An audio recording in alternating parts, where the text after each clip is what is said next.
Ciao a tutti, io sono la Fra e questo video è dedicato alla tematica dell'amore in Metal Gear Solid. Cercherò di trattare soprattutto aneddoti e curiosità inerenti ai personaggi che nella saga hanno espresso maggiormente la tematica LGBT. Cercherò poi di analizzarne le differenze e le motivazioni che mi hanno spinto ad amare così tanto il modo in cui Kojima ha trattato l'argomento. Per chi non lo sapesse, il termine LGBT indica la cultura condivisa da persone con disparati orientamenti sessuali. Ovviamente, come sempre, si tratterà di mie interpretazioni personali riguardo ai contenuti presenti nella saga. In Metal Gear Solid vengono fortemente approfonditi il tema dell'amore e anche quello della sessualità. La saga tratta infatti l'argomento con uno spettro ampissimo. Dall'amore platonico, ossia relazioni d'affetto che escludono completamente la sfera sessuale, come per esempio il bellissimo rapporto che esiste tra Naked Snake e The Boss, relazioni romantiche classiche, travagliate o meno, consolidate o nascenti, come quella di Raiden e Rose, oppure quella di Otacon e Naomi, fino a vere e proprie allusioni erotiche più o meno esplicite. Sono infatti molto noti cutscene, dialoghi ed easter egg a sfondo erotico che costellano la saga e che interessano la maggior parte delle volte diversi orientamenti sessuali.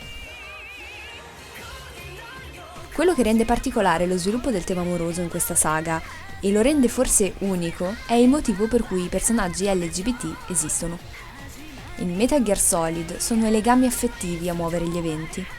I rapporti che si creano tra i personaggi sono nella maggior parte delle volte molto importanti per lo sviluppo degli stessi e della trama e tendono a rimanere solidi nonostante lo scorrere degli anni. La mia convinzione è infatti che la presenza di così tanti personaggi con sessualità diverse sia proprio una conseguenza di come il tema dell'amore sia stato trattato. Il rendere così duraturi ed assoluti i rapporti, elevandoli fino quasi a trascendere le abituali concezioni di affettività, ha fatto sì che spesso questi si instaurassero a prescindere dal sesso dei personaggi. Inizierò ora parlando dei due personaggi LGBT che secondo me sono più espliciti, per finire poi ad analizzarne altri due che non sono così scontati. Quando si parla di questa tematica, a molti verrà subito in mente Volgin, il villain di Metal Gear Solid 3 Snake Eater. Questo perché, fra tutti, è forse quello in cui la tematica è espressa più esplicitamente. In particolare, molti giocatori rimasero sorpresi dalla famosa scena in cui Volgin smascherò Naked Snake, travestito da Ivan Raidenovich, in un modo piuttosto inaspettato. I know the Major better than anyone else. L'azione, al di là del citazionismo per Metal Gear Solid 2, avvenne per una piuttosto ovvia motivazione. Il colonnello aveva infatti una relazione con il maggiore Rykov, il quale verrà esplicitamente definito in una conversazione codec con Eva omosessuale. Nonostante Volgin sia sessualmente interessato anche alle donne, è subito chiaro come il legame con Ivan fosse di natura sentimentale e romantica. A sostegno di questo vi è la reazione che il colonnello avrà se avrete la sfrontatezza di indossare la maschera che raffigura il suo compagno durante la boss fight contro di lui. Non è da sottovalutare come il gioco, uscito nel 2004, sia riuscito a trattare in modo così esplicito e piuttosto precocemente la tematica. È interessante poi come il personaggio, noto per il suo sadismo, mostri attaccamento affettivo nei confronti di un altro, rivelando un lato della sua personalità inaspettatamente umano. Un'altra figura che spesso viene citata quando si parla di omosessualità in Metal Gear Solid è Vamp. Questo viene infatti definito dallo stesso Solid Snake bisessuale e ci viene spiegato che il suo nome deriva proprio dal suo orientamento sessuale e dai suoi atteggiamenti. Vamp inoltre era stato in passato l'amante di Scott Dolph, comandante della marina statunitense. Nonostante Dolph fosse sposato con una figlia, i due avevano infatti avuto una relazione duratura. Sarà Solid Snake a riferire a Raiden questi eventi legati alla vita privata del terrorista, il Metal Gear Solid 2. È molto interessante notare come Raiden, rimasto fortemente stupito dall'informazione, venga ripreso dallo stesso Solid Snake, che lo esorta ad astenersi dal giudicarlo per questo. But Vamp was her father's lover. Would it have been better if it was with her mother? Well, I don't really think they care what you think. Focus on the mission. Alla morte di Dolph, Vamp si legherà moltissimo alla figlia del compagno, Fortune, con la quale avrà probabilmente una relazione romantica. Vamp è sicuramente uno dei personaggi più sessualizzati della saga. È chiaro come molto spesso le persone che cerca di proteggere gli suscitino sentimenti affettivi molto forti e si leghino a lui in relazioni romantiche. A differenza di quello che avverrà per Volgin, le informazioni relative alla sessualità di Vamp rimangono comunque nascoste in conversazioni codec piuttosto segrete ed espressa chiaramente solo nelle Snake Tales, nelle quali il legame romantico che lo legava ad Dolph viene chiaramente esposto.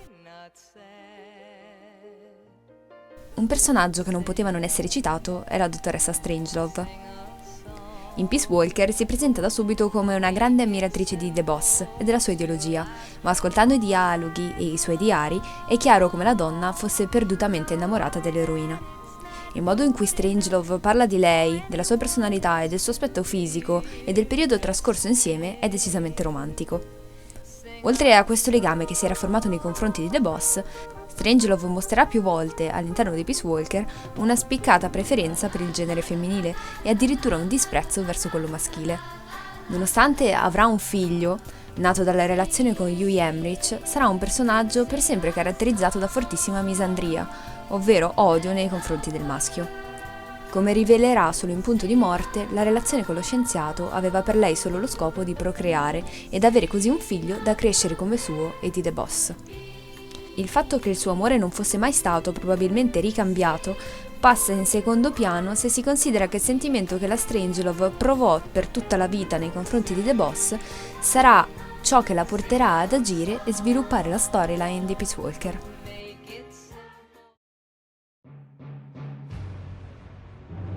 L'ultimo personaggio che vorrei trattare e a cui dedicherò più spazio è Revolver Ocelot e nello specifico il suo rapporto nei confronti di Big Boss. Fra tutti questi personaggi, Ocelot è quello più fraintendibile, ma secondo la mia interpretazione è quello che esprime al meglio il messaggio che Metal Gear Solid vuole lasciare sull'amore. Proprio per il fatto che spesso le relazioni che si instaurano tra i personaggi rimangono consolidate nel tempo, nonostante lontananza, cambio di fazioni e di situazioni, si potrebbe affermare che concetti come amore e lealtà in questa saga tendano a coincidere. In Metal Gear Solid 3, Ocelot incontrerà per la prima volta Snake e quell'evento avrà un impatto enorme sul ragazzo, che lo spingerà ad agire per il resto della sua vita solo di conseguenza al rapporto che i due avevano instaurato nel 1964. He's good. Fallen for him. Dopo ben 50 anni, infatti, Ocelot, in Punto di morte, dimostrerà di non aver mai dimenticato Big Boss e si scoprirà infine che le sue misteriose manovre avvenute nei vari titoli della saga non erano altro che la realizzazione del suo piano per riportarlo in vita. Che Ocelot abbia nel corso degli anni sempre mantenuto lealtà a Snake è un dato di fatto, ma molti giocatori hanno visto nelle sue azioni solo ammirazioni di tipo militare. La mia visione invece lo vede come innamorato in senso decisamente romantico di Big Boss. Il motivo principale è il fatto che, per portare a termine la realizzazione del sogno di Snake e la sua liberazione, Ocelot sarà disposto a rinunciare persino alla propria identità, arrivando ad annullarsi completamente. Viene inoltre sottolineato in diverse occasioni come Adam fosse legato non alla leggenda di Big Boss in sé, ma all'uomo che John era prima di diventare il temibile leader militare. Per quanto riguarda la sua sessualità, il suo interesse verso Big Boss viene solo lasciato intendere. Diverse conversazioni codec con Eva in Snake Eater ricalcano infatti quanto il ragazzo fosse attratto dalla figura di Snake, cercasse di emularlo ed attirare la sua attenzione. Quelli che potrebbero sembrare gesti di semplice imitazione nascondono in realtà un affetto che si era ormai instaurato tra i due e che la stessa Eva cercherà di far notare più volte all'ignaro Snake. In Metal Gear Solid V The Phantom Pain, il legame di natura anche romantica che lega Ocelot a John si fa sempre più evidente grazie ai dialoghi e agli atteggiamenti che il primo avrà nei confronti di Snake. In Metal Gear Solid 4, infine, Ocelot, rivedendo il giovane Naked nel suo clone Solid, bacerà quest'ultimo sulla guancia nel famoso gesto d'affetto durante la boss fight finale. Un'azione che tra l'altro gli porterà qualche beneficio. E questo è tutto, spero che il video vi sia piaciuto e abbiate apprezzato la mia visione della sessualità in Metal Gear Solid. Ovviamente gli esempi riportati non erano tutti quelli presenti nella saga perché sono davvero tanti, quindi ho dovuto selezionarli. Ci tenevo molto a trattare questo argomento, a me molto caro, e mi farebbe piacere sapere che cosa ne pensate. Alla prossima, ciao a tutti! Yeah, right there. Oh, boss, that feels so good. Ooh.